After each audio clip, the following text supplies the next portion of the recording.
ইতিমধ্যে ডিসি সাহেব টাকার বিনিময়ে গভর্নমেন্ট শুরু বাংলা অনুকরণ করবে, যদি আমি বলি সেটাতে বলা হয়েছে ভাই কোনোদিন আমি ব্যাপারটা নিয়ে আর কোনো কথা বলি না, আমি বুঝে গিয়েছিলাম যে এই এই 6 আগস্ট এই সরকার পতনে আপনাদেরকে বুঝে পেয়েছেন। যখন আমি বলেছিলাম যে বলছি কোনো থেকে বলতে পারছি সেটা বলতেছি, আপনি যদি আপনার অবগতিটা খুঁজে পেতে চান সরকার সিঁড়িতে পড়ে।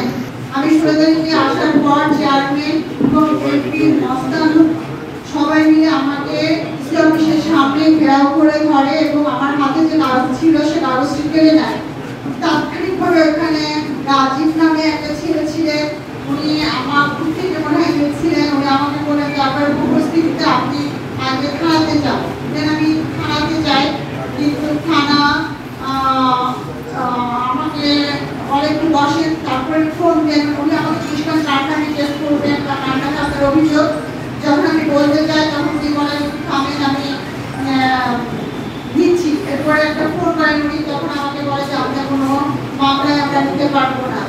দেন আমি তাৎক্ষণিকভাবে আমার মোবাইলে এই সমস্ত ছবিগুলো ছিল, এই ছবিগুলো আমি কপি করে আমার মোবাইলে রক্ত ছিল, আমি তাৎক্ষণিকভাবে কপি করে আমি তখন আবার ডিসি অফিসে যাই, ডিসি যে আছেন ওনাকে বললাম ডিসি স্যারের সাথে দেখা করতে। মাগুরা হরিদত্ত রোডের যে জমি আমার বাবার রয়েছে সেটা আমার ভাই দখল করে আছে, বাট আমরা সবাই সেই বাড়িটা দাবি করি প্রশাসনের কাছে। আমার আবেদন যেন আমাদের সবাইকে আমার এই বাড়িটা লিখে দেয়।